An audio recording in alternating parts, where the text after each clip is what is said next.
Hey guys, welcome to my channel. I'm Greg. I'm going to go over an update with Chainlink and present some different data. I decided to reinvestigate Chainlink a little bit because Chainlink is another one. There's a couple of coins. There's Monero and then there's this Chainlink. Solana kind of falls in this category too. And the reason why I say that is that, if you investigate this, last time I did a video on Chainlink, guys, is I said this was a massive wave one, and that is a possibility in this. But the thing is the correction is not very deep for this to be a wave one. So now I'm asking myself, why is Chainlink only correcting to here? So it's all about probabilities and possibilities. Let me stress that again, guys. What I'm presenting to you is not factual. It's all about probabilities and possibilities. I want to make sure that's clear. So Chainlink could go way up or it could go down. It's possibilities, probabilities. I want to just reiterate that to make sure I'm clear about that portion of it. What I'm saying is not based on fact. This is the these are the markets, guys. Probabilities and possibilities, okay? So looking at Chainlink. Now, what do I know about Chainlink? I know just looking at that chart, and I have the candles off because I like to take out wicks. I don't see many people taking out wicks, checking their fibs. You want to check both because it's happened to me before where I thought I saw something in a chart where I said it's bearish because I was counting the wick, and it wasn't bearish. It was bullish. It was my fault. So if you make sense. So like, say for example, over here, like this could wick down all the way down here. And so you'd be like, that's bearish I'm in this area. So let's say the wick is all the way down here to 13 cents, right? And it broke the low, and people are like, oh, it's bearish, right? That's happened to me before, and it went up, and I was like, it's bearish, and look what happens. Boom, boom, boom, boom. It goes way up there. So you have to be careful sometimes with those wicks, guys. The RSI data doesn't count the wicks, just to let you guys know. So here's what I'm going to do with this chart and break down the probabilities and the possibilities with it. So number one, this is a hyper bullish coin. This is a chart where anybody see this chart, you'd be like, wow, look at this. This coin is very bullish, and it probably has a lot of bullish activity to come with deep corrections along the way. So Chainlink's, in my opinion, Chainlink's projection is, for the most part, is up and to the right. Okay, so here's the correction. And then going through this, I was looking at this. You see this highest peak. This is telling me that's a third wave. So it's going to go through this. This is a third wave, and I know that this is a fourth wave. I decided to reinvestigate it and take a look at that based off the data. Is the time sequence between this wave and this wave.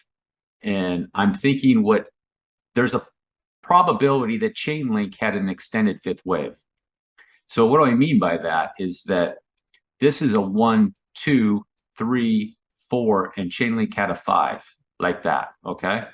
And then over here, the extended fifth wave is 1, 2, 3, 4, 5, okay? I've checked the fibs and it fits. And the reason I'm saying that is that on this wave, on the way up, you can see the third wave peak, and then more than likely, this is another third wave because it's so high. When you see these RSI numbers in the 90s, usually that's a super powerful flat, or it's a third wave with all that momentum shooting up. Boom, you see this momentum is real high.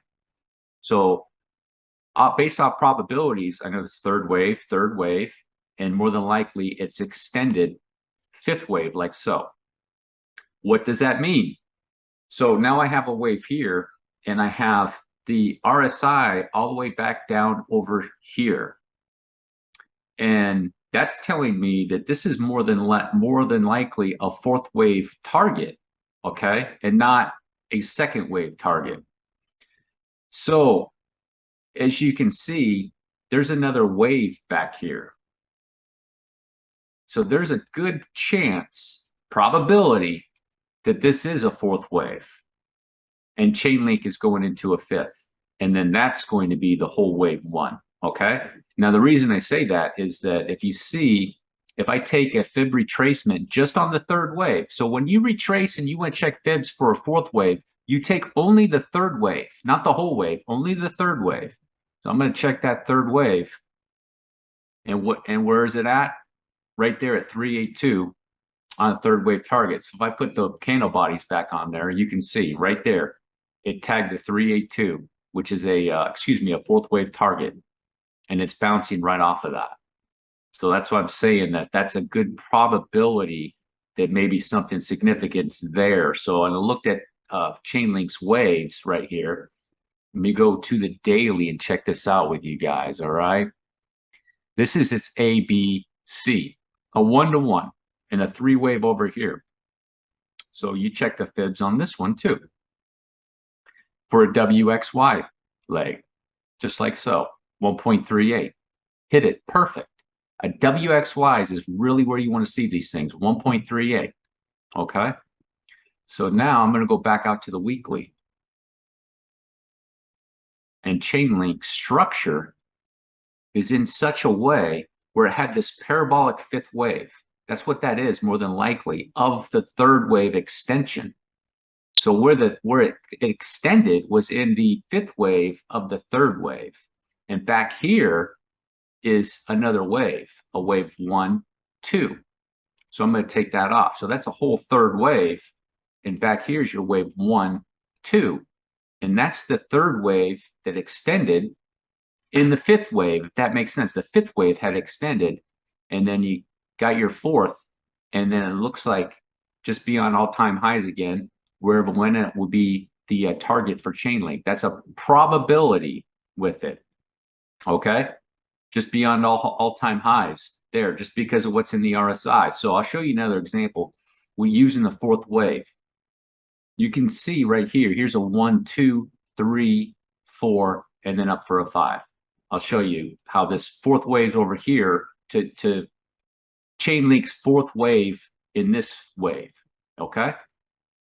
So you have 1, 2, 3, 4, 5 as an example right now. This is just an example to show you what goes on in RSI, help you suss some of this out.